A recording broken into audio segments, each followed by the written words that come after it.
are back today with day number 2 of the Kyvio Winner's Journey. And today, I want to go back to that niche where we discussed the things you love and the things that you know. And I want to take your top 3 ideas that were both things you loved and things that you knew and had experience in. And I want to test them to see if they are in a profitable niche. So often it's easy to say, oh, go pick something that's profitable, but how do you know that, especially when you're just getting started? So I'm going to walk you through 5 steps to kind of help you test to see what's working and what's not, and what potential there is in the 3 ideas you have. So if you have a piece of paper, put 2 lines down the center separating your paper into 3 different sections, and we'll have some worksheets for that. And I want you to write at the top of that paper those 3 ideas you have for your specific niche. And the first one that I want to cover is competitors. Now, typically, the first thing I hear is people want to pick a niche that has no competition. I love competitors, and here's why. If your niche has competition, that means there's money to be made in that competition. That means there's money to be made in that niche. If the niche isn't profitable, people aren't going to be breaking the doors down to work in that niche. There's a reason that certain particular niches and industries are packed with competitors, and that's because there's so much money to be made and there's enough for everyone.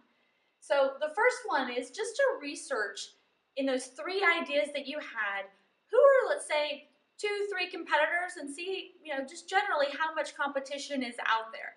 Now there's tricks to use, so maybe some keyword search tools. Obviously Google is the best one that you can use immediately. Check out the quality of the sites that you find, see if there's ads running, but just see if there are competitors. If you're trying to create a new market for like a new product, a new service, that's hard, especially when you're looking to get that first win under your belt. We want to give you that easy one up front. So pick a niche and discuss the competitors so that we can find one that there is some profitability and some competitors in. Number 2, I want to know who you serve. Now, we're going to go into this more in depth and detail out a customer avatar, but for the first week, I just want you to define out for each one of your 3 ideas a quick what person are you serving in as much detail as possible. There's a couple reasons for this. One, we want to have those human-to-human conversations, right? And you can't do that unless you know exactly who you're talking to. The second one is I want to know how many people out there exist that you can potentially have in your membership site, and is it going to be easy to find them? So, for example, let's say that your membership site is teaching someone how to do brain surgery on a certain type of level, certain specialized brain surgery. The problem is, while that's very great and noble and wonderful, the problem is there's only going to be a handful of these hyper-specific brain surgeons in the entire world. There's just not that many. Let's say there's 5. That means you can only sell 5 of your membership sites to those people, and that's assuming a 100% saturation rate. However, let's say you serve women who've just had a baby within the last 6 months. It's very particular, and if you're selling a fitness program to them, you know exactly where to find them, say baby sites, and you know that there's a lot of people having babies, so you have plenty of people to sell your membership site to. So this one becomes very important, especially in the number of potential members and also the ability to find them. Can you go on let's say LinkedIn, you can directly go to LinkedIn and search job titles. So if I'm looking to sell to specifically directors of marketing in companies with 10 to 100 employees, I can very specifically put those search terms into LinkedIn and boom, find out that there's 1,500 in the Dallas-Fort Worth area. This gives me the number I serve, and then I know that I can actually find them and reach out to them and essentially have a client list ready. Number 3, do they have a significant pain point? So the person who's drowning is going to buy immediately. If you can find someone who's really suffering, they have some very deep-seated pain point, they're going to jump and purchase your product, assuming that it's a good product, appropriately priced, a great offer. The person who's just kind of like, maybe, they're not going to be as inclined to purchase. So I want to know that the person that you serve, and we're going to come back to this person a lot, has a significant pain point that's solvable. So for all three of your ideas, what is the most painful, the biggest stabbing wound that your potential who you serve is facing? That can be literal, like back pain for, say, a manual therapist, or it could be for an entrepreneur who's trying to build out recurring revenue, that they really want a membership site to build recurring revenue, but they're struggling with the tech stack. Make sure that across all three that you know a pain point and that it is significant. And number 4, playing off number 3, can you solve it? There's lots of different pain points that do you have the knowledge and the expertise, or can you obtain it to solve their pain point? And even within it, I've seen with manual pain therapists, for example, where they can solve certain types of back pain, but not all types of back pain.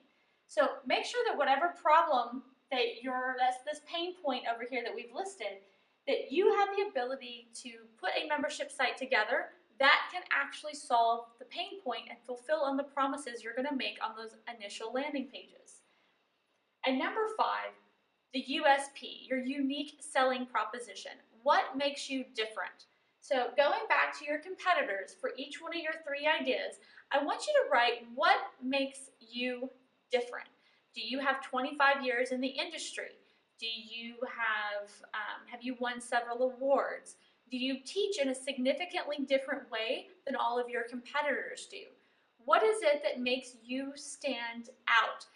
When it comes to business, this is not some place where we want to blend into the crowd. It is important, very important, that you do stand out from the crowd. So maybe go back to our original analogy, that social media versus Instagram specific to fitness. Can you stand out in some way, shape, or form that the client who you serve is going to care about? I want you to list out each one of these 5 across the board for each one of your 3 ideas, and ultimately pick today which one stands out the most. Which one do you love the most, know the most about, have the best unique selling proposition that has some competitors, a good amount of members that you can actually reach out to, that have a significant pain point in which you can solve. So that's all you have to do today, is make sure that you define what your one niche is, that we are going to build that whole bridge for the next 28 days. And then after you're done with that one, I want you to decide what your goal is for this bridge. What is your pot of gold that we're going to be solving for? Now for the Kyvio win, that's going to be your first $1,000. For you, it might be your first 1,000 membership, your first 1,000 members. Maybe it's your first 100 paying members. Whatever the goal is for you, write it down in detail. I want it to be hyper specific. I want it to be measurable, so that's why I'm using a lot of numbers, whether it's $3,000 in recurring revenue by month 3, whether it's 3,000 members by month 3. I want a hyper-specific number that we can actually measure. And inside Kyvio, if you're using the Kyvio platform, there's plenty of ways to measure your success on the platform. The other big one is those goals. So obviously with the Kyvio win, we want you to make your first $1,000 with your membership site. Now, if you already have a membership site or you have something else going on, maybe your goal needs to be more than $1,000. So with those goals, though, I need you to make sure they are highly specific. So in this case, $1,000. The second one I need you to know is it's measurable. So $1,000, that's easily measurable. Saying something is good is not measurable. The third aspect of your goals is that they are attainable. $1,000, very attainable. $1 million in 60 days, maybe not attainable unless you've done this several times and your name is Tony Robbins. The fourth aspect is that it is relevant. Obviously, if your membership site is about soccer and your goal is that you are pitching to basketball people, not relevant, right? And lastly, that they are time specific. So for the Kyvio Win, you might make sure that it's a 30-day process of learning and you're giving yourself another 30 days. So 60 days to make $1,000 in recurring revenue inside of your membership site. However you word your goals, I just want you to write it out with those very 5 specific pieces inside of your goals.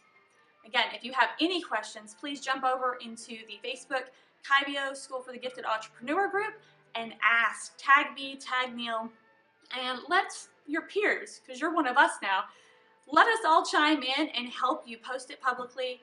Make sure that you write out your goals and what you've come up with, your different ideas. Post your idea and how you came up with it, why you came up with it, and why you think it's the best one to use. And don't forget your highly smart, specific, measurable, relevant, attainable, time-specific goal as well. Have a great day, and I'll see you tomorrow.